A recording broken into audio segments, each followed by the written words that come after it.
Hello everyone, welcome to ज्ञानतू। तो दोस्तों, आज हम लोग कोशिका यानी सेल का एमसीक्यू करने जा रहे हैं। मल्टीपल चॉइस जो क्वेश्चन आता है उसको करेंगे, क्योंकि मैंने कोशिका चैप्टर खत्म कर दिया और उम्मीद करता हूं कि आप लोग पूरे वीडियो देखे होंगे। जब आपका वीडियो पूरा देख लिए होंगे, पूरा पढ़ लिए होंगे, तब आप इसको एमसीक्यू कीजिएगा और मुझे कमेंट कीजिए करके बताइएगा कि आज मैं जो 50 क्वेश्चन लेके आया उसमें आपका कितना सही होता है। तो चलिए शुरू करते हैं। फर्स्ट क्वेश्चन है कि कोशिकीय एवं आणविक जीव विज्ञान केंद्र यानी सीसीएमबी कहाँ पर है, कहाँ स्थित है? मुंबई, कोलकाता, बेंगलुरु या हैदराबाद? तो दोस्तों यह जो है यह आपका हैदराबाद में है। कहाँ है? हैदराबाद। और इसी हैदराबाद में आपका डीएनए फिंगरप्रिंट जो रिसर्च इंस्टीट्यूट है वह भी है। तो दोनों तरफ से क्वेश्चन पूछा जाता है कि डीएनए फिंगरप्रिंट कहाँ है, वह भी हैदराबाद में है। और सीसीएमबी यानी मैंने बताया कि centre for cellular and microbiology research institute कहाँ है, वह भी हैदराबाद में है। नेक्स्ट क्वेश्चन की ओर आते हैं। सेकेंड नंबर, निम्नलिखित कोशिकांग अंगों में कौन सा एक अर्ध परागम्य है यानी सेमी परमेएबल है? कोशिका के इन अंगों में कौन एक सेमी परमेएबल है? फर्स्ट है आपका कोशिका झिल्ली, प्लाज्मा झिल्ली, कोशिका भित्ति या केंद्रक। तो इसका आंसर आपको देना है। तो यह है आपका प्लाज्मा झिल्ली। ठीक है, प्लाज्मा झिल्ली जो है यह आपका इसका सही आंसर होगा। कोशिका भित्ति सेल वॉल है, यह आपको पता ही है। केंद्रक न्यूक्लियस। तो राइट आंसर क्या है? बी। थर्ड नंबर में, न्यूक्लियस के बाहर डीएनए कहाँ मिलता है? डीएनए मैंने बताया था, न्यूक्लियस डीएनए जो है मेनली पाया जाता है आपका कहाँ? न्यूक्लियस केंद्रक में पाया जाता है। उसके अलावा कहाँ मिलता है? गोल्जी काय, राइबोसोम, माइटोकॉन्ड्रिया या अंतःपदय जालिका में मिलता है? बताइए। तो इसका दोस्तों सही आंसर है कि कोशिका न्यूक्लियस के बाहर जो है वह आपका माइटोकॉन्ड्रिया में भी पाया जाता है। माइटोकॉन्ड्रिया, और ये अक्सर एग्जामों में पूछे जाते हैं। इसके साथ साथ ध्यान रखिएगा, एक जगह 3 जगह मिलता है। एक केंद्रक में डीएनए मिलेगा, एक माइटोकॉन्ड्रिया में, और एक आपका लवक। एक कहाँ मिलेगा? लवक, जिसको हम लोग इंग्लिश में प्लास्टिड बोलते हैं। और माइटोकॉन्ड्रिया के हिंदी में बोलेंगे, माइटोकॉन्ड्रिया जनरली फेमस है, लेकिन इसको हिंदी में सूत्रकनिका। अगर सूत्रकनिका भी दिया जाएगा तो इसका आंसर यही होगा।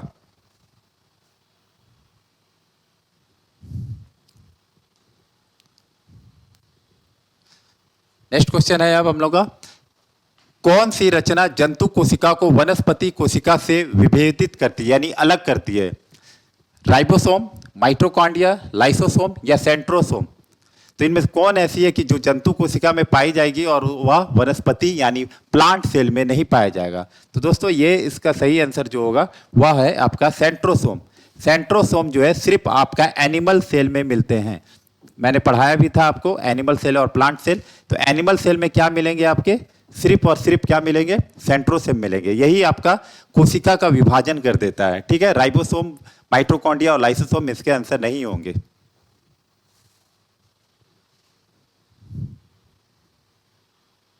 नेक्स्ट है आपका, लाइसोसोम कार्य करते हैं यानी लाइसोसोम का क्या कार्य है?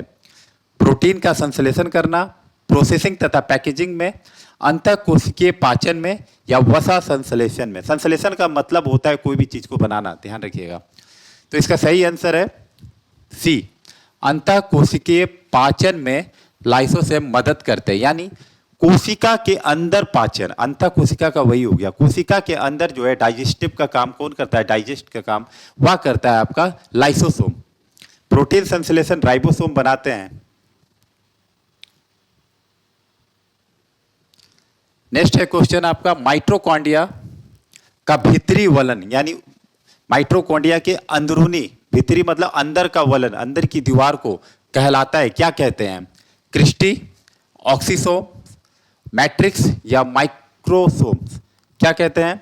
तो यह आपका कहलाता है माइटोकॉन्ड्रिया का अंतरी जो है भीतरी वलन को क्रिस्टी कहते हैं। ये मैंने आपको बताया था कि माइटोकॉन्ड्रिया के आंतरिक दीवार को क्या कहते हैं?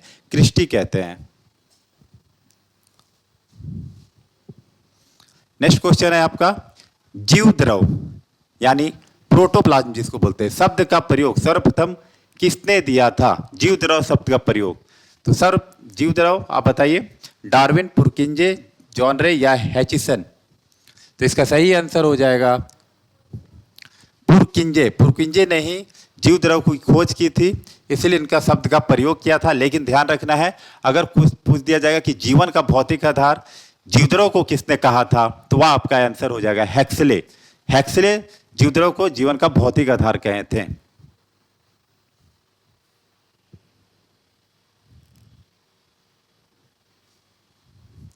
जीवद्रव जीवन का भौतिक आधार है या किसका कथन है?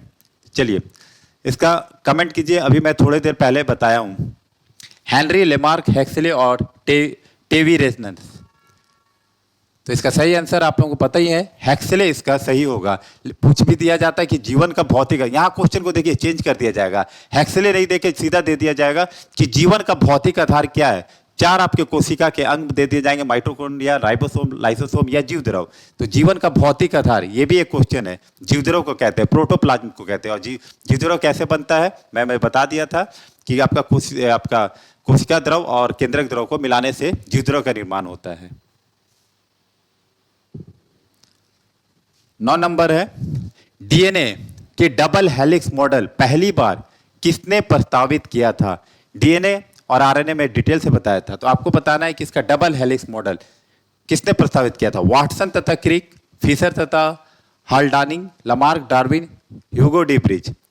तो इसका सही आंसर होगा आपका वाटसन एवं क्रिक। वाटसन एवं क्रिक जो है डीएनए का डबल हेलिक्स मॉडल, ये डीएनए लास्ट क्लास में मैं बताया भी था, इससे पहले क्लास में, ये डीएनए। तो यही डबल हेलिक्स मॉडल जो बताए थे वाटसन और क्रिक किए थे। आरएनए का कैसा होता है मॉडल? सिंगल होता है। डीएनए बहुलक है। डीएनए किसका बहुलक है यानी पॉलीमर है डीएनए? आपको बताना है न्यूक्लियोसाइड, पॉलियोसाइट, न्यूक्लियोटाइड और उपरोक्त सभी यानी ऑल द अबव। इसमें से क्या होगा इसका आंसर? देखिए यहां साइड है और यहां टाइड है, आपको ये दोनों में से कंफ्यूज नहीं होना है। तो इसका सही आंसर हो जाएगा सी। डीएनए जो है यानी डाइऑक्सी राइबो न्यूक्लिक एसिड जो है वह न्यूक्लियोटाइड क्या है? बहुत सारे न्यूक्लियोटाइड को जब चैन है, डीएनए एक चैन है ना, इस तरह करके डीएनए क्या है? एक चैन है। तो ये चैन जब मिल जाते हैं तो इसको ये न्यूक्लियोटाइड होते हैं, पॉलीन्यूक्लियोटाइड, जिसको न्यूक्लियोटाइड भी देगा ऑप्शन या फिर पॉलीन्यूक्लियोटाइड। तो आपको इस पर ध्यान देना है, ठीक है। तो किसका बहुलक है तो बोलेंगे न्यूक्लियोटाइड। लेकिन अगर क्वेश्चन दे देगा कि डीएनए क्या है तो पॉलीन्यूक्लियोटाइड है, बहुलक रहेगा तो न्यूक्लियोटाइड। तो सी इसका सही आंसर होगा। प्लाज्मा झिल्ली क्या होती है? प्लाज्मा झिल्ली, आंसर दीजिए आप लोग। इसका कहने का मतलब प्लाज्मा झिल्ली क्या चीज से बनी होती है? प्रोटीन, लिपिड, कार्बोहाइड्रेट, डी, ए एवं बी दोनों। तो सही आंसर हो जाएगा आपका डी, ए एवं बी। जो प्लाज्मा झिल्ली होती है ये आपका प्रोटीन और लिपिड ये दोनों की बनी होती है, ठीक है। प्रोटीन एवं लिपिड की बनी होती है प्लाज्मा झिल्ली। 12 है आपका, केंद्रक की खोज किया गया था यानी केंद्रक न्यूक्लियस की खोज किसने किया था? आपको बताना है Robert brown, Robert Hooke, Schleiden एवं स्वान, रडोल्फ विर्चोफ। तो केंद्रक यानी न्यूक्लियस मैंने बताया था जो सबसे छोटा है, न्यूक्लियस बीच में है, तो इसका खोज रॉबर्ट ब्राउन किए थे। और ये भी मैं ट्रिक दिया था कि जो ये आपका न्यूक्लियस बीच में रहता है, तो किसी भी चीज का जैसे बीजा आप देख लीजिए, मैक्सिमम खजूर का बीजा बीच में है तो वह ब्राउन होता है, ठीक है, ऐसा छोटा चीज। तो रॉबर्ट ब्राउन जो है केंद्रक की खोज किए थे, रॉबर्ट हुक न्यूक्लियस की खोज किए थे, ठीक है। सॉरी, रॉबर्ट ब्राउन न्यूक्लियस की खोज किए हैं और रॉबर्ट हुक जो है कोशिका की खोज किए थे। फर्स्ट क्लास में ही बताया था मैं। तो सही आंसर इसका रॉबर्ट ब्राउन। इनमें से किसकी अनियमितता यानी गड़बड़ी, ठीक है, से सिंड्रोम होती है? किसके कारण सिंड्रोम होता है आपको बताना है। सूत्रकनिका यानी माइटोकॉन्ड्रिया, प्लाज्मा झिल्ली, गुणसूत्र, अंतःपर्दा जालिका। तो किसके गड़बड़ी होने से, किसमें अनियमितता होने से? तो यह होता है आपका गुणसूत्र में। गुणसूत्र में अनियमितता गड़बड़ी होने से ही आपका सिंड्रोम हो जाता है। यानी गुणसूत्र की संख्या मैंने बताया कि 46 होती है ह्यूमन में। ये 46 अगर कम हो गया, 45 हो गया या फिर ज्यादा हो गया, 47 हो गया, 47 हो गया, तो यही जो गड़बड़ हो जा रही है उसी को अनियमितता कहते हैं और उसी को सिंड्रोम कहते हैं। तो ये गुणसूत्र की मतलब अनियमितता होने से सिंड्रोम होता है। इनमें से कौन सा सिंड्रोम केवल महिलाओं में, ध्यान रखना है, केवल महिलाओं में पाया जाता है? बटाउ, टर्नर, क्लिनफिल्टर या डाउन? कौन सा सिंड्रोम पाया जाता है? तो ये केवल महिलाओं में जो पाया जाता है वह है बी, टर्नर। टर्नर सिंड्रोम सिर्फ और सिर्फ फीमेल में पाया जाता है।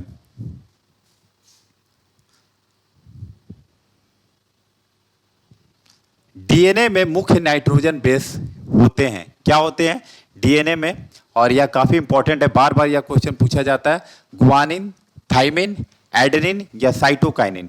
देखिए, तो इसका पहले सही आंसर देख लीजिए। डीएनए में जो मुख्य होते हैं वह आपका थाइमिन होते हैं। थाइमिन ही मुख्य नाइट्रोजन बेस होते हैं। नाइट्रोजन बेस 4 प्रकार के होते हैं, ये आपके पास 4 है, ठीक है। तो ये मेन होते हैं, क्योंकि जब ये थाइमिन हट के यूरेसिल हो जाएंगे, जब ये थाइमिन हट के यूरेसिल हो जाएंगे, तब क्या बन जाएगा? डीएनए से आरएनए बन जाता है। डीएनए से आरएनए क्या होगा? इसलिए मेन आरएनए में ये 3 रहेगा, लेकिन थाइमिन हट के यूरेसिल आ जाएगा तो आरएनए बन जाएगा।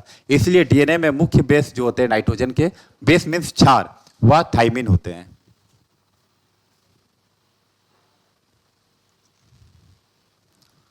समसूत्री विभाजन की सबसे बड़ी अवस्था होती है, क्या होती है? Prophase, interphase, anaphase, telophase. देखिए, मैंने इसको इंग्लिश में ही लिखा है क्योंकि ये इसी प्रकार क्वेश्चन पूछे जाती है, ठीक है। ऐसे मध्य अवस्था, पश्च अवस्था वैसा नहीं पूछा जाता, तो आपको कुछ बायोलॉजिकल नेम याद रखना होगा। तो समसूत्री विभाजन यानी माइटोसिस, जो सेल डिवीजन होता है, वह उसकी सबसे बड़ी अवस्था क्या होती है? तो सबसे बड़ी अवस्था होती है, वह होती है इंटरफेज। इंटरफेज सबसे पहली अवस्था ही होती है इंटरफेज, और उसी में ज़्यादा टाइम टेकन होता है कोशिका विभाजन होने के और तैयारी होने में, सेल डिवीजन की तैयारी होने के लिए इंटरफेज में ही सबसे ज़्यादा समय लगता है। तो सबसे बड़ी अवस्था होती है इंटरफेज। प्रोफेज और सबसे लास्ट अवस्था होती है टेलोफेज, और एनाफेज में सबसे कम टाइम लगता है। तो अब हम लोग देखते हैं 17 नंबर, अर्धसूत्री विभाजन की सबसे बड़ी अवस्था क्या होती है? प्रोफेज, इंटरफेज, एनाफेज या टेलोफेज? तो अर्धसूत्री विभाजन के लिए जिसमें ज्यादा टाइम टेकन लगेगा, जिसमें ज्यादा समय लगेगा फ्रेंड, वह हो जाएगा प्रोफेज। प्रोफेज में ही सबसे ज्यादा समय लगता है, क्योंकि इंटरफेज के बाद आपने पढ़ा समसूत्री विभाजन में प्रोफेज होती है, तो प्रोफेज इनके लिए सबसे बड़ी अवस्था हो जाएगी।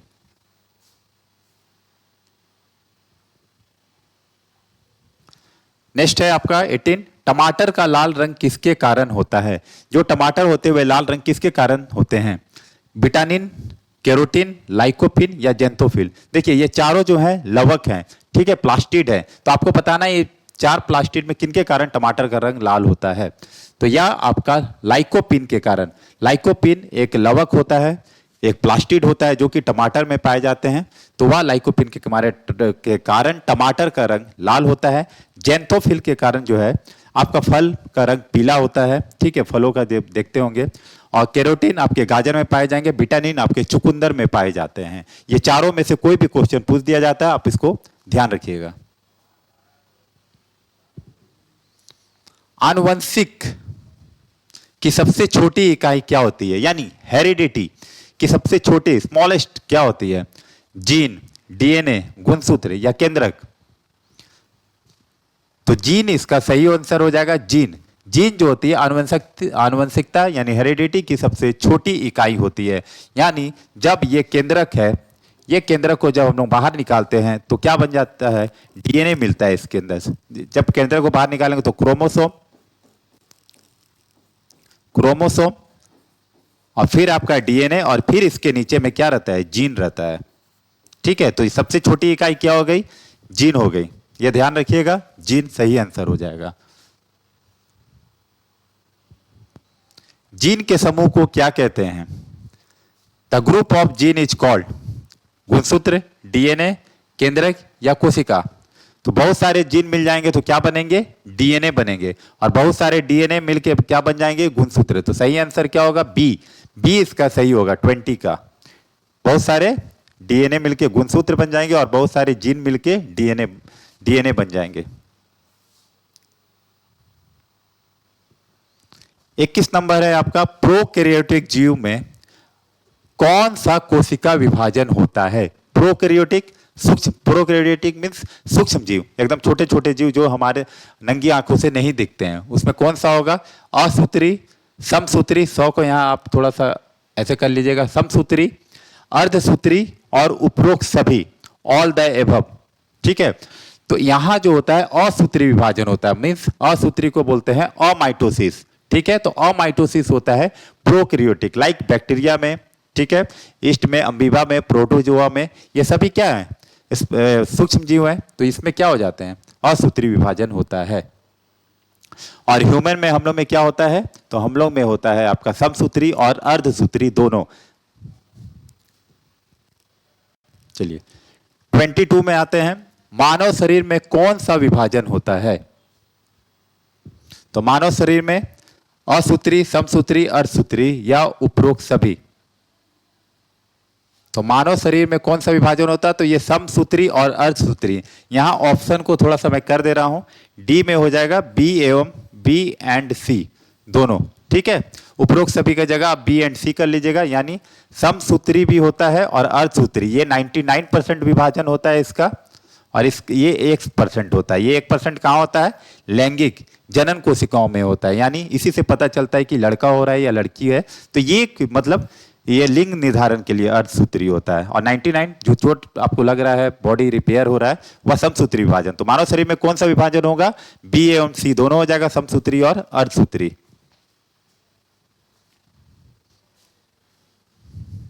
समसूत्री कोशिका विभाजन का अंतिम चरण क्या है?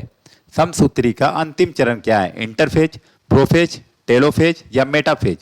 तो इसका समसूत्री का माइटोसिस का अंतिम फेज है आपका टेलोफेज। यहां आके कोशिका विभाजन, सेल डिवीजन पूरी तरह से समाप्त हो जाता है, खत्म हो जाता है।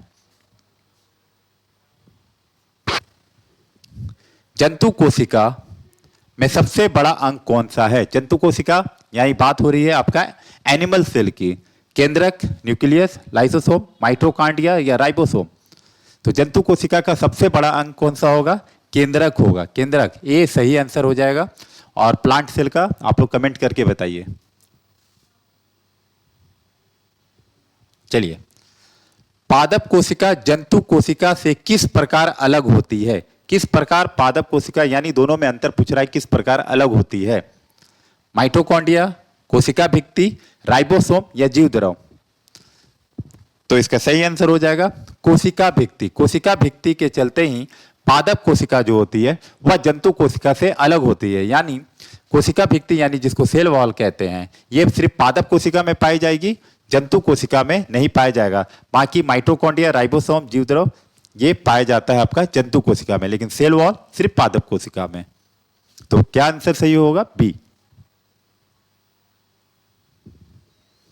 कोशिका का ट्रैफिक पुलिस किसे कहते हैं? ट्रैफिक पुलिस पूरे सेल में, जो सेल के प्रमुख अंगों में ट्रैफिक पुलिस किसे कहते हैं? राजधानी, वैक्यूल्स, क्लोरोप्लास्ट, अंतःपदीय जालिका, इसको एंडोप्लाज्मिक रेक्टिकुलम भी कहते हैं, और गोल्जी बॉडी यानी गोल्जी निकाय। बताइए किसको कहेंगे कोशिका का ट्रैफिक पुलिस?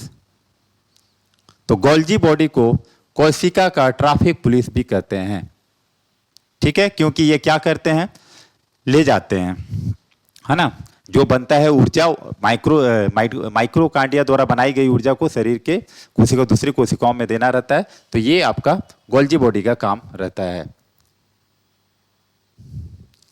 कैरियोकाइनेसिस, कैरियोकाइनेसिस का अर्थ क्या होता है? देखिए, जब सेल डिवीजन होता है तब यह शब्द आता है। तो केंद्रक का विभाजन हो जाना कहलाता है कैरियोकाइनेसिस। कोशिका द्रव का विभाजन, माइटोकॉन्ड्रिया का विभाजन या शर्करा का विभाजन। तो कैरियोकाइनेसिस होता है आपका जब आपका, बताइए, तो केंद्रक कोशिका का जो केंद्रक का जो विभाजन होता है कैरियो, ठीक है, केंद्रक का विभाजन जब हो जाता है तो यह कैरियोकाइनेसिस कहलाता है। ध्यान रखिएगा, काफी कंफ्यूजन क्वेश्चन रहता है।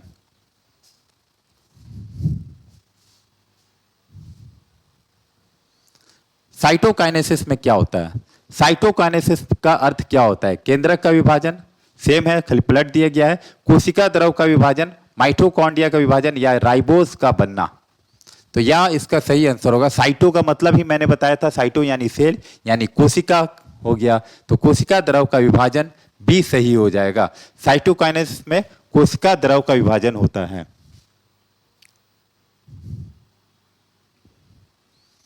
माइटोकॉन्ड्रिया की खोज किसने की थी? माइटोकॉन्ड्रिया को लिवेनहॉक, रॉबर्ट हुक, वॉल्डेयर या अल्टमैन?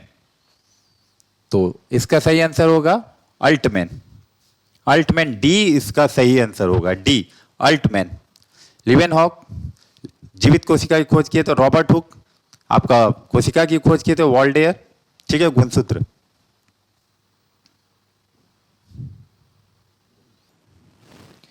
नेक्स्ट क्वेश्चन आते हैं 30 नंबर कि शैवालों की कोशिका भित्ति किसकी बनी होती है?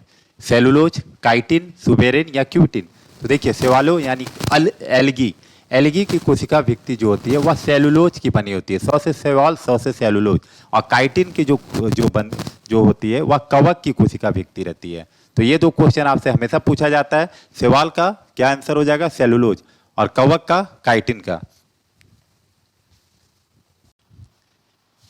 यदि माइटोकॉन्ड्रिया काम करना बंद कर दे तो कोशिका में कौन सा कार्य नहीं हो पाएगा? यदि माइटोकॉन्ड्रिया काम करना बंद कर दे तो कोशिका में कौन सा कार्य नहीं हो पाएगा?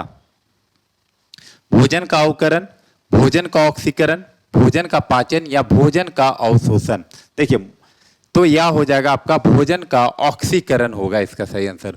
माइटोकॉन्ड्रिया क्या करते हैं कि ऊर्जा बनाते हैं, तो ऊर्जा बनाने के लिए क्रेब्स साइकिल चलता है यानी ऑक्सीश्वसन होता है। तो यही इसका सही आंसर होगा, ऑक्सीकरण इसका सही आंसर होगा। 31 का बी।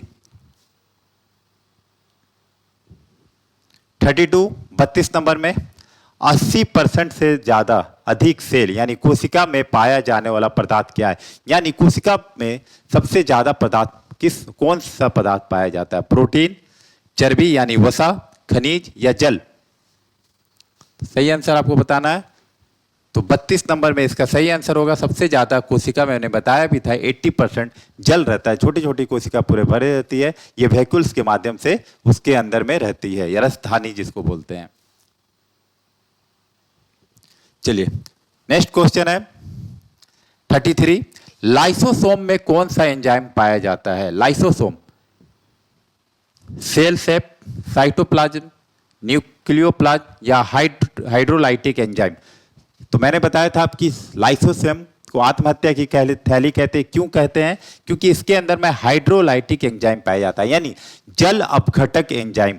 अगर हाइड्रोलाइटिक नहीं दिया है तो इसमें जल अपघटक एंजाइम इसके अंदर में पाया जाता है, वह फट जाती है, इसलिए इसे आत्महत्या की थैली कहते हैं, सुसाइड बॉम्ब कहते हैं, एटम बम भी कहते हैं लाइसोसोम को। नेक्स्ट क्वेश्चन की ओर आते हैं। पत्तियों का हरा, पत्ती और तना दोनों जोड़ लीजिएगा। तो पत्तियों का हरा रंग प्रदान करता है, कौन प्रदान करता है? क्रोमोप्लास्ट, क्लोरोप्लास्ट, ल्यूकोप्लास्ट या टोनोप्लास्ट? चलिए इसका सही आंसर बताइए। तो क्रोमो का मतलब ही होता है आपका रंग, क्रोमो का मतलब रंग, तो ए इसका सही हो जाएगा। ठीक है, सॉरी फ्रेंड, यहां थोड़ा सा गड़बड़ है, नहीं, क्रोमोप्लास्ट ये रंग प्रदान करते हैं, इसका सही आंसर बी होगा, क्लोरोप्लास्ट के चलते हरा होता है, लेकिन क्रोमोप्लास्ट के चलते ये रंग प्रदान करते हैं। जैसे मैंने बताया था आपको, लाइकोपिन हो गया, जेंथोफिल हो गया, तो आंसर बी सही आंसर होगा। ठीक है,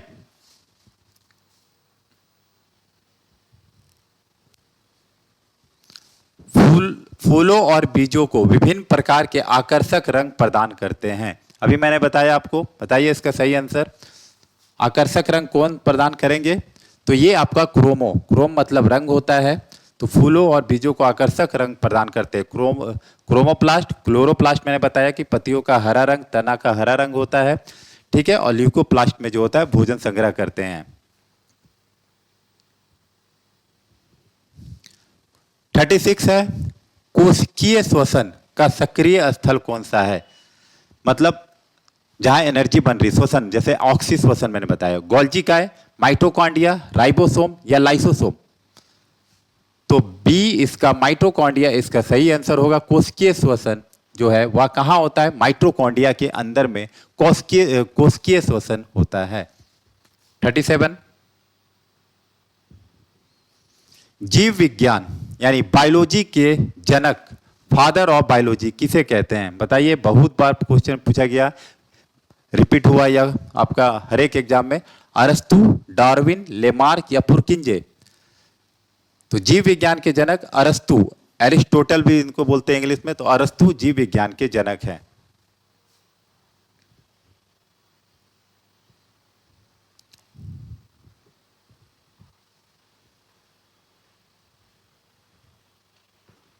थर्टी 38 पुरुषों में किस सिंड्रोम के चलते नपुंसकता पाया जाता है? बताइए। Turner syndrome, Klinefelter syndrome, Patau syndrome या डाउन सिंड्रोम? तो इसका सही आंसर होगा आपका क्लीनफिल्टर सिंड्रोम के चलते, क्लीनफिल्टर सिंड्रोम के चलते क्या होगा, ये आपको पुरुषों में नपुंसकता पाया जाता है। ठीक है, 4 सिंड्रोम है, चारों को मैंने डिटेल से पढ़ाया है। आप सिंड्रोम वाले में जाके इसको चारों के बारे में आप देख लीजिएगा।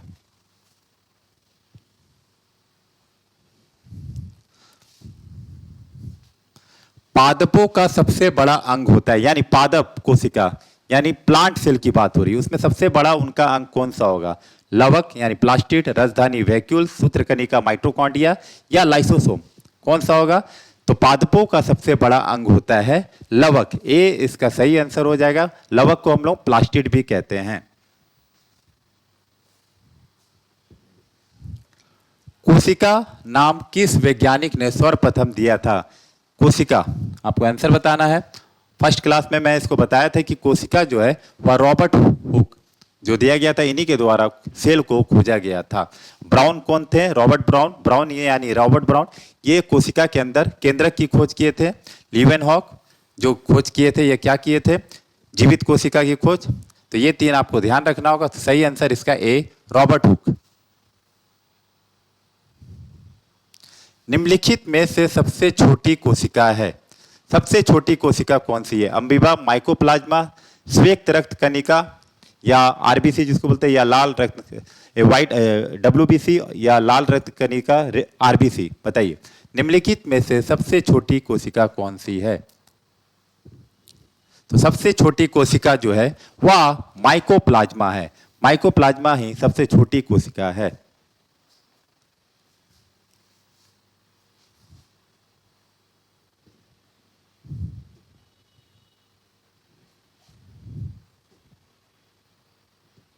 चलिए, नेक्स्ट क्वेश्चन है आपका, जीवन की मूलभूत इकाई क्या है?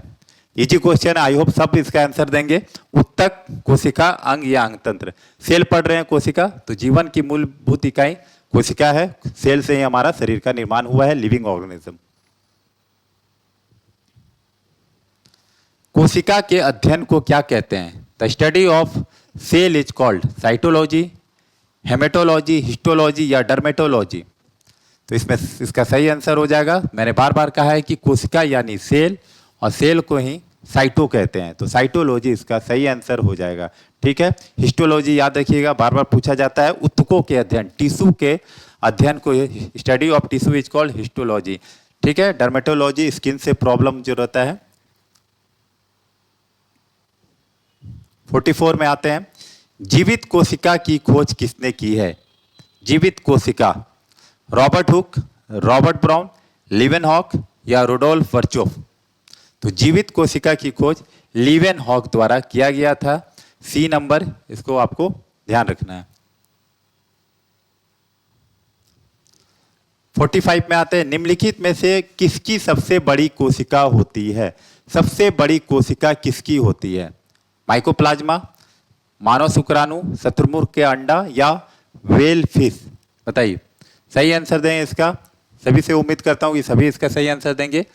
तो सबसे बड़ी जो कोशिका होती है वह शत्रुमुर्ग यानी ऑस्ट्रिच जो बोलते हैं, ऑस्ट्रिच का सेल ही सबसे बड़ा, शत्रुमुर्ग का अंडा जो होता है वो सबसे बड़ी कोशिका होती है। ऑस्ट्रिच का एक वही सेल इसका सबसे बड़ा होता है। 46 भारतीय कोशिका के पितामह किसे कहा जाता है? The father of Indian cytology किन्हें कहते हैं? ए के शर्मा, ए के सिंह, ए के शरण या ए के चौधरी? ए के शर्मा, अरुण कुमार शर्मा। ए के शर्मा नहीं दे के क्या दे दिया जाएगा? अरुण कुमार शर्मा दे दिया जाएगा। ए के शर्मा ये इनके पितामह हैं। माइक्रोग्राफिया पुस्तक के लेखक ऑथर कौन है? रॉबर्ट ब्राउन, अरस्तु, रॉबर्ट हुक या रडोल्फ विर्चोव? तो देखिए रॉबर्ट इसका सही आंसर होगा जाएगा रॉबर्ट हुक, क्योंकि रॉबर्ट हुक जो सेल की खोजे थे इन्होंने इसी बुक में इसका चर्चा किया है ना, इनके बारे में बताया गया है कोशिका का। तो रॉबर्ट हुक माइक्रोग्राफिया। एक कथन है, ध्यान से देखिए, यह कथन किसका है? कोशिका विभाजन होती है, सेल डिवाइड होता है और नई कोशिका का निर्माण पूर्व स्थिति यानी प्री एग्जिस्टेंस सेल के विभाजन से होता है। पहले की कोशिका, नई कोशिका का निर्माण कहने का मतलब है कि पहले की कोशिका से होता है, उसके पूर्व स्थित सेल से। रुडोल्फ विर्चोव, स्लाइडेन, स्वान या रॉबर्ट ब्राउन? तो यह जो कथन है, यह कथन रुडोल्फ विर्चोव के द्वारा दिया गया था। इन्होंने ही बताया था कि कोशिका जो है अपनी पहले की कोशिका, पूर्व स्थित कोशिका के विभाजन से नई कोशिका का निर्माण होता है, इसलिए इन्हें क्या बोलते हैं? इनको मॉडर्न सेल थ्योरी इन्होंने ही दिया था। यह कहा जाता है कि मॉडर्न सेल थ्योरी किनके द्वारा दिया गया? तो रुडोल्फ विर्चोव। 49, कोशिकाओं के समूह को कहते हैं, कोशिकाओं के समूह को क्या कहते हैं? उत्तक, अंग, अंगतंत्र या हिस्टोलॉजी? तो कोशिकाओं के समूह को टिश्यू कहते हैं। बहुत सारे कोशिका छोटे छोटे मिलके क्या बना देंगे? टिश्यू बना देंगे, उत्तक बना देंगे, ठीक है। तो कोशिकाओं के समूह को उत्तक कहते हैं। And the last one, last है आपका 50, कि ओटोसोल एवं ओलोसोल किनसे संबंधित है? ये किनसे संबंधित है? राइबोसोम, लाइसोसोम, गुणसूत्र या लवक, प्लास्टिड? बताइए। तो 4 में इसका सही आंसर हो जाएगा सी, गुणसूत्र, ठीक है। गुणसूत्र जब मैं बताया था कि 2 आपके भाग हो जाते हैं, एक ओटोसोम और एक ओलोसोम, ठीक है। तो गुणसूत्र से संबंधित है इसका ओटोसोम और ओलोसोम, तो सी इसका राइट। आप लोग मुझे कमेंट कीजिएगा 50 में आप लोगों का कितना सही है। मिलते हैं हम लोग फिर नेक्स्ट क्लास में।